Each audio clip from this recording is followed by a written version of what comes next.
Okay, so here's what we'd like to do. Let me get my PowerPoint going here. I had originally planned, let's go from this slide and up. So originally, when I was thinking about our plan, I thought that we would do the microlab protocol, right? That was our first protocol that we did that was discussing a question, right? And in our particular case, this question about what good professional learning looks like. So just microlab for a question, tuning protocol for giving feedback and problem solving, the collaborative assessment conference for really sitting with the learner and understanding what they're learning, not what we want them to learn, but what they learn. And then I thought we would do the consultancy protocol, which is about dealing with a dilemma. But I think we shouldn't do that. I'm kind of feeling like we've got a lot of stuff already. And what I think might be more helpful is some time to sit right now with your colleagues and talk about how you might use these ideas and what questions or what challenges do you think are going to come up?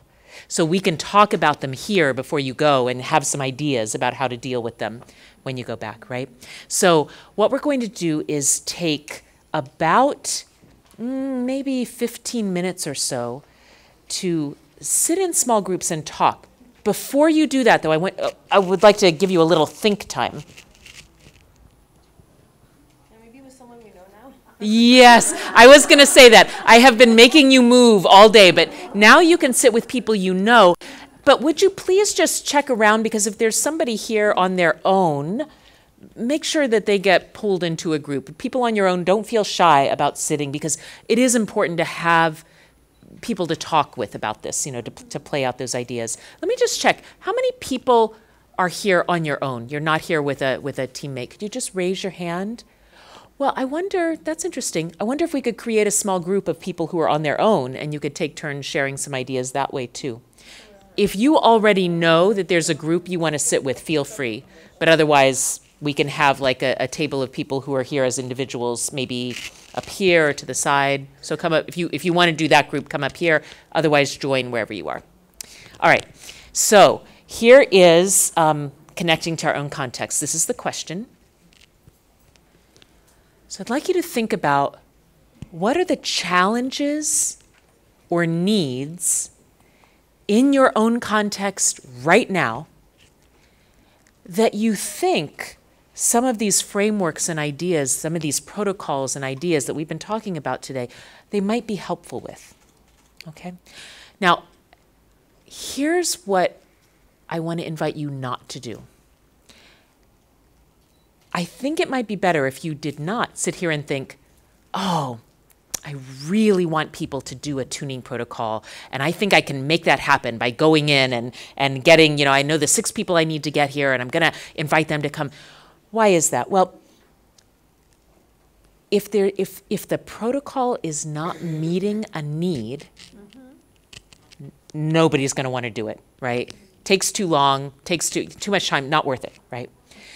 If you go about it the other way, what are we dealing with right now? What are people struggling with? Is there a way that these ideas might help? Now you've got a felt need, right? A lot of times people call me up and they say, Tina, can you come do a workshop for my school or my district on teaching for understanding or on looking collaboratively at student work or things like that? And my question back to them is always, what question are your teachers asking that you think this is the answer to? A lot of times people don't know. And I say, good, that's okay. Go ask them. Ask what their questions are, what their puzzles are, and then call me back and we'll have a conversation about whether or not this is a good fit. All right, so that's the game you want to play. Not how do I convince people to do this, but what's actually going on that I think this could be helpful with. So with that said, what challenges or needs are you and your colleagues experiencing in your context that might be addressed by the ideas we've been talking about in this workshop? And then how might you adapt these ideas and tools, or use them, use or adapt here to address those challenges? All right, so 2 questions to think about. Let's take a minute just to give everybody a little think time, at the end of 1 minute, I'll invite you to talk with your colleagues. Let me encourage groups to stay kind of small, no more than 4 or 5, and also to make sure when you first get in your groups, just go quickly around the group and hear one idea from everybody before you dive in and start talking, right? Make sure everybody gets a little chance to share their context and something that they're thinking about doing.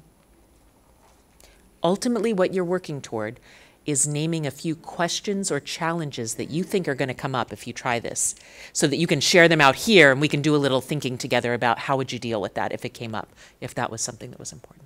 So first step, individual reflection, 1 minute, starting now. Okay.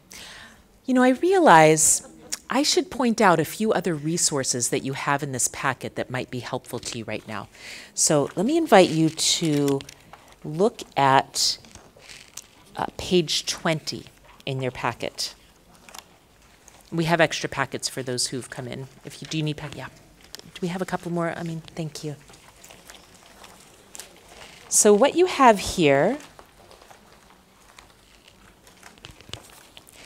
is a table of protocols and their purposes, right?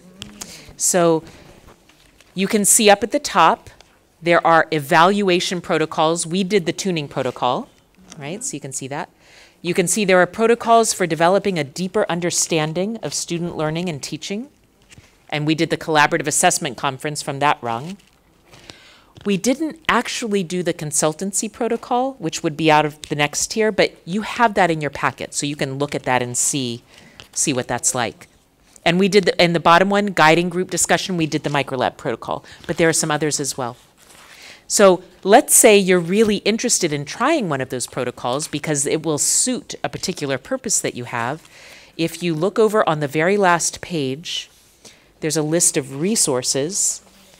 And at the very bottom, you will see a website called the School Reform Initiative. And they have a database of protocols, hundreds of protocols, including all the ones that are listed in this packet. So if you need that as a, if you decide you want to try something else besides the ones we've done, you've got lots of ways to get hold of them. Many of the books here also have them, but it may not be so easy to get the books, you know, from wherever they're shipping. But that website is free and it's all alphabetized, or you can search by purpose. It's really handy. I use it all the time. It's a great website and great group that work in this website, so I highly recommend. Yeah. Just ask, like, so these protocols are similar in what? Because there's so many different ones, like, there's so many thinking protocols, and, right? Is there something that is the same about these, or? Yes. All of these protocols have all of the features that we first talked about in the, for professional learning, right? For supporting professional learning, indeed. Now, you can use them with students, absolutely. And those, you may be wondering how a little bit, like, what's the difference between these and thinking routines? Is that right? Yeah. Yeah.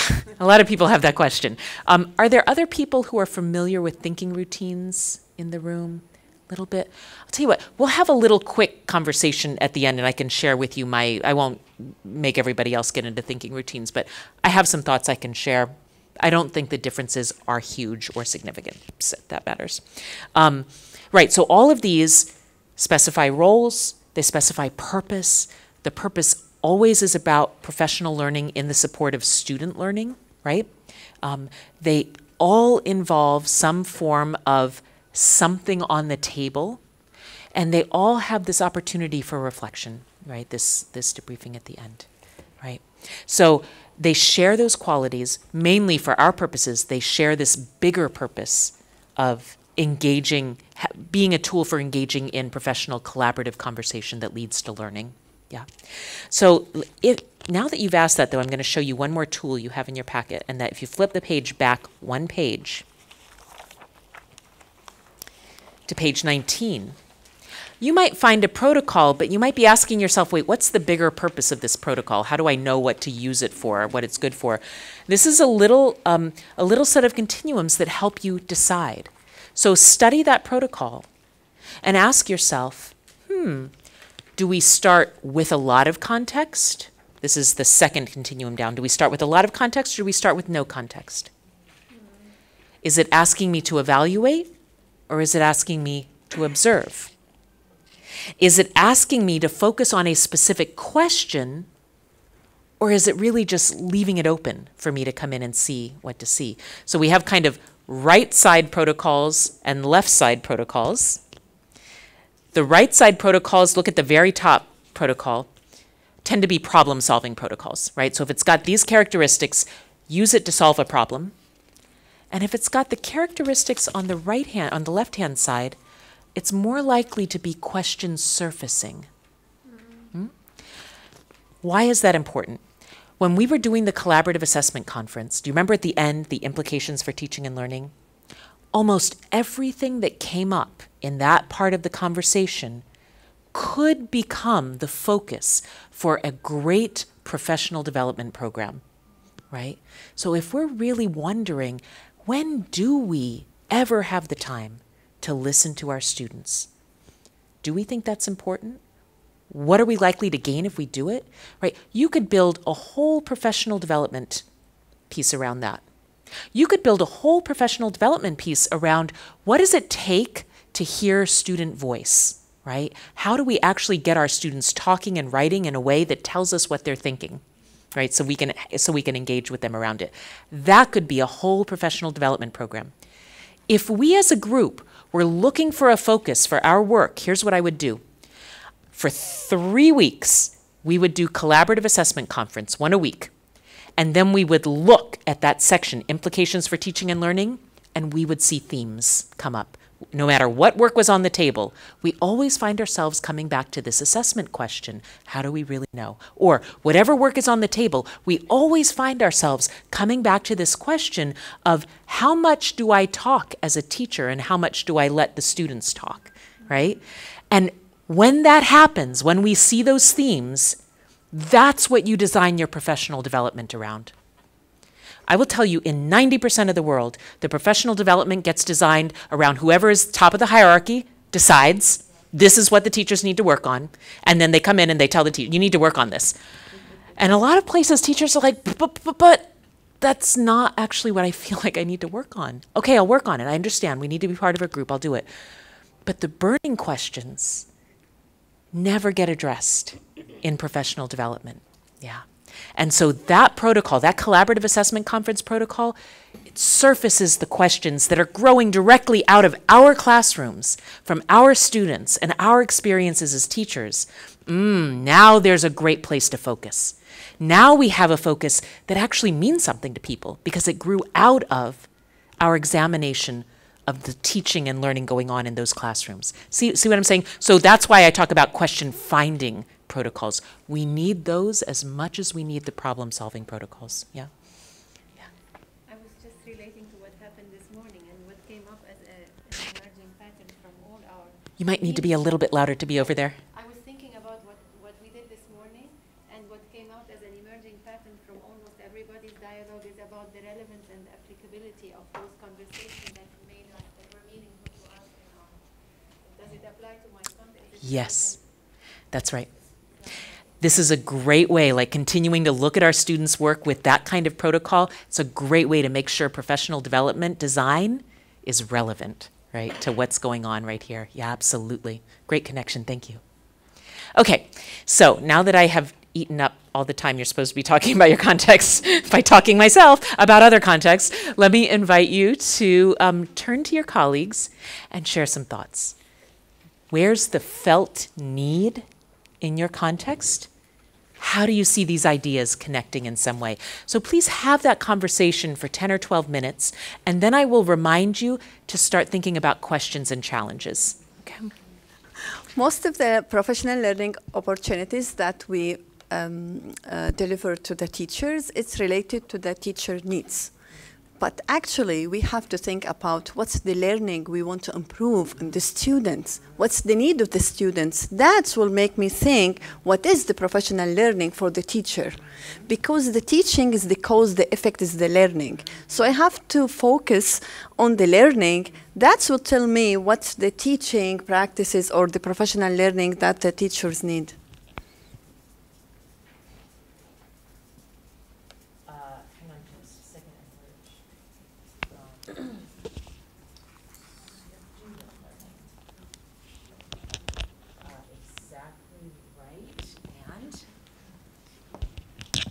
That is exactly why we look at student work in the collaborative assessment conference in order to generate the questions, right? Because that way the questions are coming, they're coming out of the student work and the teachers are identifying them, right? So you get both. You get what the students need and the teacher engagement with it. I think what happens in a lot of places is that there's an administrator who's very keyed in with student learning and achievement, right? And can see, you know, the students are not being given enough decision-making opportunity. They're not being given enough, right? And meanwhile, what the teacher's struggling with is discipline. If I give my students more freedom and more opportunity, I'm going to have chaos in here. I can't, right? And so the professional development that gets them to open this up is actually something they'll do it, but they're looking at it thinking, it's not going to work, it's not going to work, it's not going to work, right? And so figuring out ways to have those two things come together, that's the what do you have, the golden coin? What's the right expression here? What's the essence, the key, the cornerstone of a good professional development program? Yeah, it's a great point. Other questions, puzzles? Ours relates to what she said. Is that how do you create a culture where they actually will believe that these things are valuable or are true even? Because they'll sit through it, like you said, and they'll think, yeah, whatever, it doesn't work in my class. Yeah. They don't know my kids. My kids are, you know, really bad this year, or yes. it does not work in this section, or yes. this age level. You know, there's always an excuse. Yeah. Which by the way, yeah, so it won't work with my kids syndrome, right? Let me look at this other scenario and just see if there was something particular that I wanted to say to you about it. The warm, cool feedback. Oh, the defensive presenter. Yes. Yeah, you will almost certainly have this, right? Decisions about where we spend our time. There's so much good stuff to talk about here. All right, I'm just going to say two things about this because I think you will encounter it. This is a situation in which the presenter, even though you've cued them that they should not give more information and they should not defend, they still come in and say, okay, I'll get there. Just let me say, I just need to say these few things first. I just need to fix that, right? They'll lean in. Two moves you can make in that moment. First of all, always sit next to the presenter if you're the facilitator. Just sit right next to them. And then you've got your body to work with, right? You can lean in a little bit. You can put a hand in front of the table to catch their attention. You just have more options. You can do a quick time out. We need we need to have a quick conversation here. You can lean over, redirect that way. So that's the most important thing. The second thing is, and I'm going to backtrack and say what you should do before you get there. Let your presenter know. It's very easy to get off track when you're reflecting. That happens to a lot of presenters.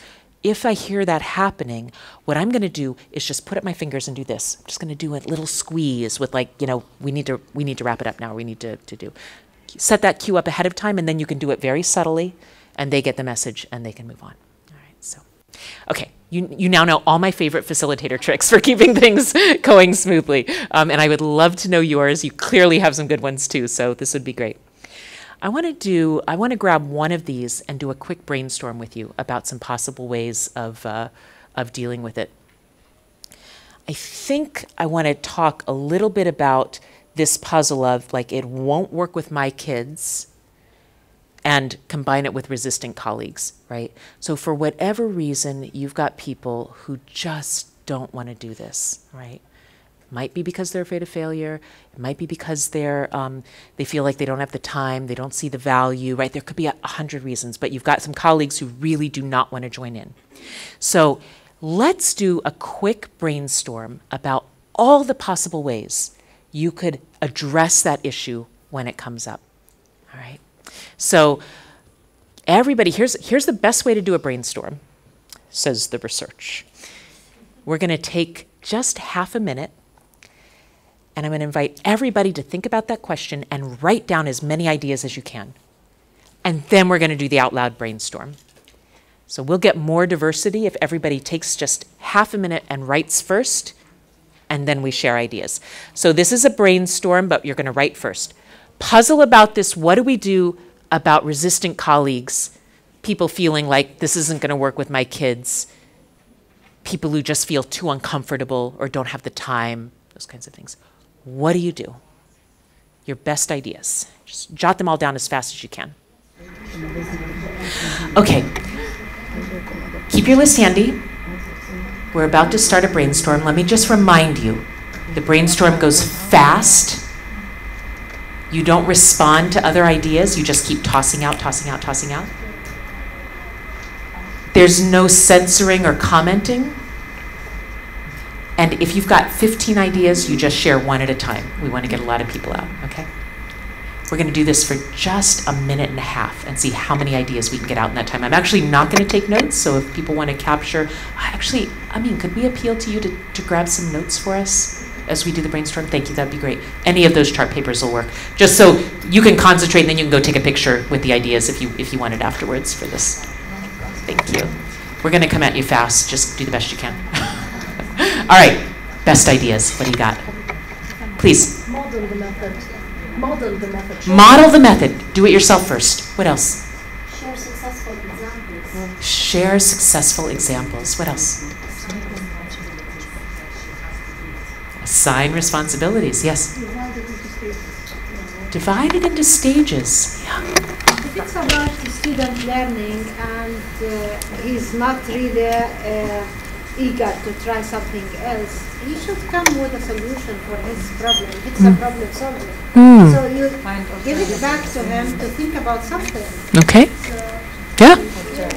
Yes, put it on the person to generate some alternatives. Sure, what else? Exactly the same thing, but go and watch it. Like, let him do it in his class and go and look for whatever struggles he has. So you see firsthand what's going on there. Yes, what else? Mentor teacher, coaching. I adopt their stance. Like if they say this doesn't work for my kids, I would say some people here think that this doesn't work, let's see. Great, yeah, we're going to experiment, we're going to investigate, yes. I think of how to adapt what they are learning, let's say, in order to fit or become more relevant to their students, because most of the time they think, I cannot do it as is, I cannot use this content, or this doesn't really relate to the age group of my students, let's say, or the subject area I am teaching. So let's make it specific and relevant. Yes, what else? Baby steps, small victories. Maybe the person can attend the class of someone who tried and was Yes, successful experience. absolutely. Focus on those who are on board and then slowly. Let the others come on. Good, yes. Yeah, but just to be open as a facilitator that really it might not work something, whatever I'm offering. Yeah, might be true. Everybody's different, yes. Right, those baby steps and then giving feedback, encouragement, seeing the progress, yes. Co-lead with someone who's good, great. I wonder if it's applicable, but if it's right. I need to think why this person is being so resistant. Give some more thought ourselves to what's going on there. And maybe just some open questions. Let's just investigate. Tell me about that. Tell me more. Tell me more. Yeah. Discuss issues of relevance to them.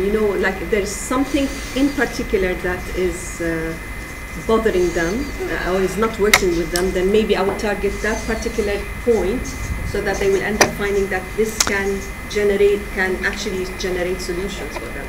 Meet them where they are. Yeah. Yes. Beachcombing as yeah, a little bit, whatever makes sense. Interesting. Almost done. Continue with the process even if you have resistance at the beginning, because normally the number of resistant colleagues diminishes with time. Over time, that's right. So they become more familiar with the whole Yes. idea. Yes. Last call. Last thoughts.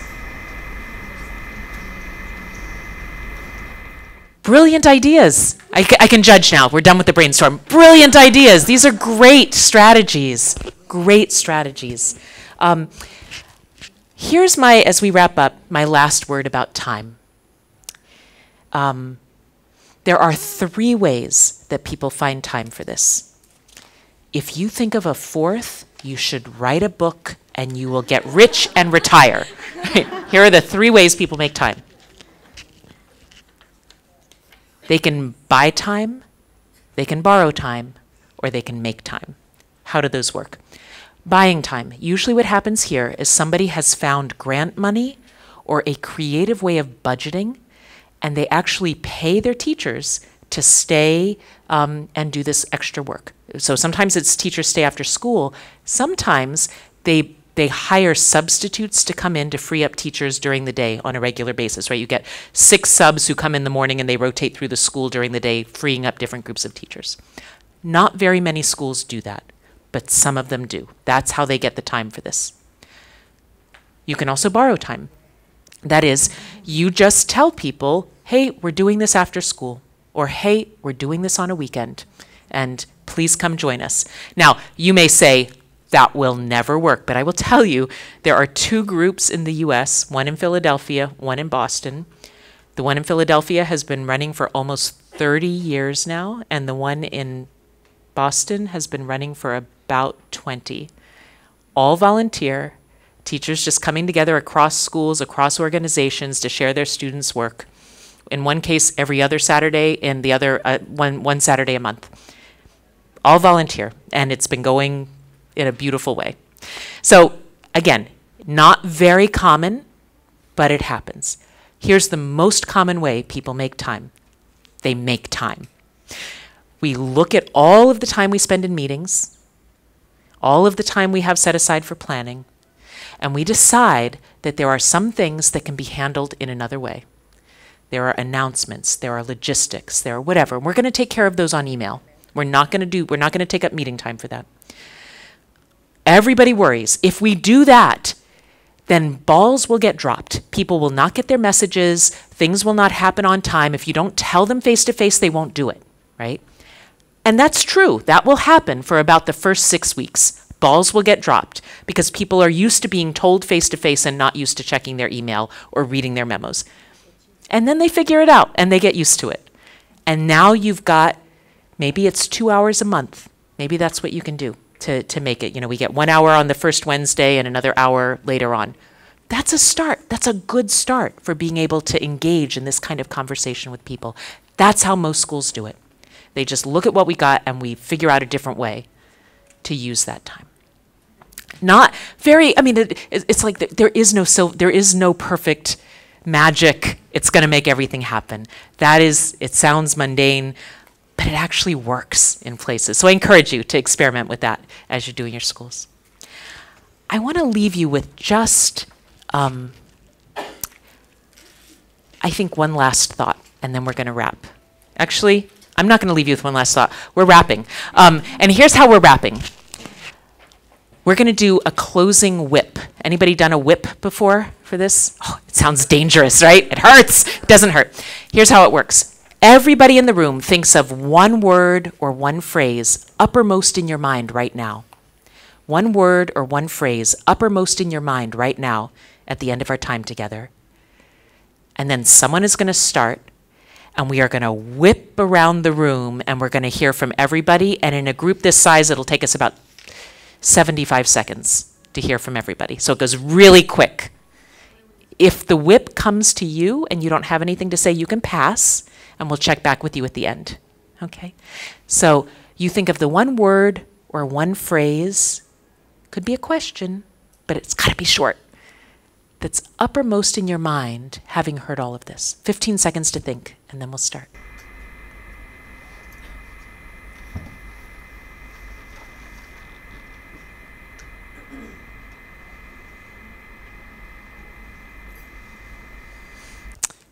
Everybody got something? Who would like to start? And we're going to move around the room from there. Thank you. So we're going to do this table, we're going to come back this way, and then we're going to wind up over here. On your mark. Improve learning. Pass. Collaboration. No, say it. Say it again. Say it again, because sometimes you hear the theme ripple through. You can, yes. Got me thinking. Opening windows. Right. So, A little louder for everybody. Yes, thank you. Making time. Observing structure. Yes. Pass. Listen. challenges, structured conversation. Yes. Understanding. The power of professional conversations. Making time. Learning. Ways to find time. Learning together. Great experience. Thank you, Tina. And that's awesome. Thank you. Thank you very much. Shall I just check with the passers? Would people who pass like to chime in? You don't have to. I just want to make sure you get a chance if you want now. Okay. Great. Yeah. Professional learning conversations. Brilliant. Amin, do you have a thought you want to put? You can pass too. Yes, brilliant. Anybody else? Mine is appreciation. This has been so lovely. I have been so grateful for your amazing thinking. It's a long day, but I just felt I'm going away so enriched. So thank you all so much.